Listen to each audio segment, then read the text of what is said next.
عزت تعلیم میں ہے، عظمت تعلیم میں ہے۔ قل هل يستوي الذين يعلمون والذين لا يعلمون۔ پوچھئے ذرا اس قوم سے، بھلا دنیا میں پڑھا لکھا اور ان پڑھ برابر ہو سکتا ہے؟ ایک کے پاس علم ہے، دوسرے کے پاس علم نہیں۔ ایک کو پڑھا لکھا کہتی ہو، دوسرے کو جاہل کہتی ہو، بھلا دنیا میں یہ لوگ برابر کیسے ہو سکتے ہیں؟ قل هل يستوي الأعمى والبصير۔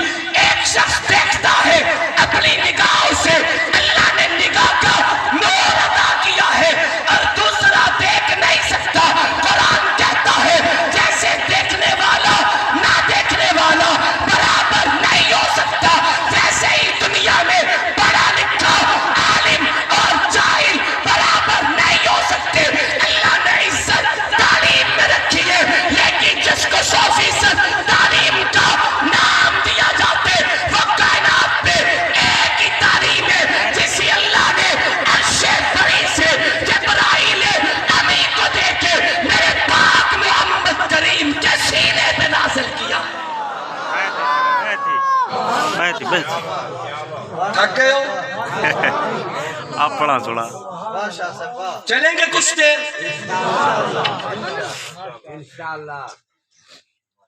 ہم انکار نہیں کرتے، جتنی بھی تعلیم نام پہ آپ کو علم دیا جا رہا ہے، ہونا چاہیے، ضرور ہونا چاہیے، لیکن کیا میں سوال کر سکتا ہوں؟ ہمارے لیے نہ کرو، اپنے لیے کرو۔ انسان جتنا سادہ کیوں نہ ہو جائے، کوئی شخص اپنا گھاٹا نہیں سوچتا، اپنے نقصان کا کوئی بندہ سوچ نہیں سکتا۔ رب غریباں دے بچیاں نو قبول کرے، میں دعا بھی دیتا ہوں، مشورہ بھی دیتا ہوں، محنت کرو، آگے بڑھو، اللہ تیرے بچے کو وزیر اعظم بھی بنائے، چیف آف آرمی سٹاف بھی بنائے، اللہ تیرے بچے کو وقت کا قاضی بھی بنائے، وقت کا بڑا تاجر بھی بنائے، بڑا زمیندار بھی بنائے، تیرا beta D P O D C او بنے، تیرا بیٹا میجر جنرل کرنل بنے، تیرا بیٹا ڈاکٹر بنے، تیرا بیٹا وکیل بنے۔ لیکن کیا میں یہ سوال کر سکتا ہوں، کیا میں یہ درد مندانہ اپیل کر سکتا ہوں کہ تیرا بیٹا تاجر بعد میں ہونا چاہیے، قرآن کا قاری پہلے ہونا چاہیے، تیرا بیٹا وکیل بعد میں ہو، قرآن کا قاری پہلے ہو، تیرا بیٹا جج بعد میں ہو، قرآن کا قاری پہلے ہو، تیرا بیٹا وقت کا وزیر اعلیٰ ہو، وزیر اعظم بعد میں بنے، قرآن کا قاری پہلے بنے۔ یہ اپنے لیے تو کر سکتے ہو، کوئی تو دنیا میں ایسا بھی ہو تیرے مر جانے کے بعد تو تیری قبر پہ کھڑے ہو کے قرآن کی تلاوت بھی کرے، تیری مغفرت کی دعا بھی۔ میں نے کسی کتاب میں پڑھا، غالباً حضرت مولانا قاسم علی نانوتوی رحمت اللہ علیہ کا واقعہ یا مولانا محمد یعقوب نانوتوی رحمت اللہ علیہ کا واقعہ، بچے نے قرآن یاد کیا، سبحان اللہ نے آنکھوں ماشاءاللہ تو گننا شروع کرے، شام ہو جاسی، ڈھیر سارے بیٹھے ہو، جے تہاڈی آواز سندا تے افسوس ہوندا یارا، یہ خاموش مزاجی تمہیں جینے نہیں دے گی۔ ہاں، کچھ نہ کچھ ہونا چاہیے، بولنا چاہیے، کچھ تھوڑی بہت اپنی زبان میں سکت اور جرأت ہونی چاہیے۔ فرمایا بیٹا قرآن کا حافظ ہوا، 30 بار اپنے سینے میں محفوظ کیے، جب گھر آیا مجھے دیکھنا ذرا، باپ نے اپنے بیٹے کو اپنے خلوت قدے میں بلایا، علیحدگی میں بلا کے اپنے بچے کی گود میں باپ نے سر رکھا اور رونا شروع کر دیا۔ کچھ دیر کے بعد ہمت کو جمع کیا، اپنے بیٹے کو پکڑ کے سینے سے لگایا، پیشانی کو چوم کے جملہ کہا، بیٹا تجھے قرآن یاد کروایا ہے، قرآن کے عالم بھی بنو گے، فقط کے مبلغ محدث بھی بنو گے، فقط کے فقیہ اور مبلغ بھی بنو گے۔ اللہ تمہیں کائنات میں بڑی عظمتوں سے نوازے گا۔ علماء آپ کے پاس زانوئے تلمس طے کرنے آئیں گے، لوگوں کے دلوں میں آپ کی شہرت، آپ کی عزت، آپ کا ادب، آپ کا احترام ہوگا۔ یہ کہہ کے باپ نے اپنے بیٹے کو وصیت فرمائی، بیٹا جتنا علم تجھے دوں گا وہ سارا تیرے لیے ہوگا، وہ سارا علم تیرے لیے ہوگا جو زندگی پر تجھے یاد آئے گا۔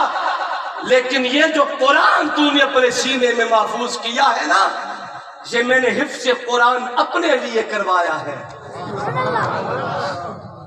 کہ جب میں دنیا سے چلا جاؤں تو کوئی میرے پیچھے قرآن پڑھنے والا بھی ہو، جب میں دنیا سے چلا جاؤں کوئی جھولی پھیلا کے اپنے بابا کی مغفرت کی دعا کرنے والا بھی ہو، جب میں دنیا سے چلا جاؤں کوئی میری قبر پہ آ کے مجھے قرآن سنانے والا بھی ہو۔ کہتے ہیں میرے بابا نے پتہ نہیں کس درد کے ساتھ میرے سامنے بیٹھ کے یہ اپیل کی، وہ دن گیا آج کا دن آیا، کسی دن کا سورج اس وقت تک غروب نہیں ہوتا جب تک میں 5 پارے قرآن پڑھ کے اپنے باپ کو اشارے ثواب نہیں کرتا۔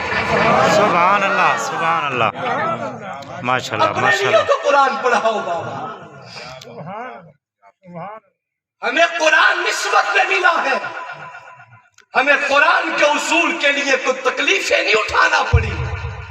اپنے اسلاف کی زندگیاں پڑھو، خدا کی قسم کلیجہ منہ کو آتا ہے، انہوں نے جان پہ کھیل کے میری اور آپ تک قرآن و سنت کا پیغام پہنچایا تھا۔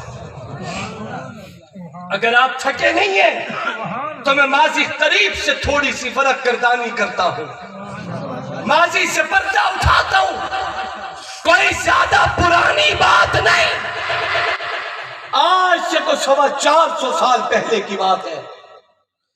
سن 1602 عیسوی میں بر صغیر میں انگریز نے اپنے قدم جمائے تھے۔ پہلی انٹری انگریز کی 1602 عیسوی میں تھی، اور وہ تجارت کا جھانسا دے کے بر صغیر میں آیا تھا۔ آپ سمجھتے بھی ہیں کہ بر صغیر کون سا خطہ ہے؟ پورا ہندوستان، پورا بنگلہ دیش، پورا پاکستان اور افغانستان کے کچھ علاقے، کابل تک کے اس پورے خطے کو بر صغیر کہا جاتا ہے۔ انگریز گندے ارادے سے آیا، ناپاک ارادوں سے بر صغیر میں قدم رکھتا ہے۔ میری اللہ کو کچھ اور ہی منظور تھا، کیونکہ ہم مسلمان بہت سادہ لوگ ہیں، ہم دشمنان اسلام کی چالوں کو نہیں سمجھتے، دشمنان اسلام کے گندے ارادوں کو نہیں سمجھتے، ہمیں دیر تک پتہ نہیں چلتا۔ میری اللہ کو کچھ اور ہی منظور تھا۔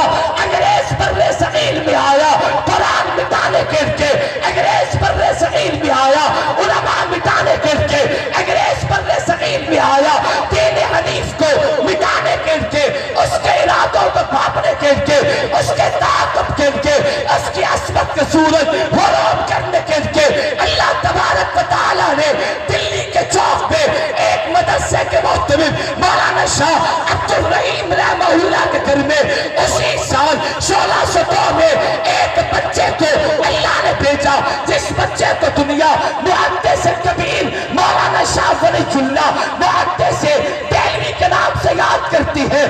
تمہیں پتا کیا ہے شاہ ولی اللہ کون تھا؟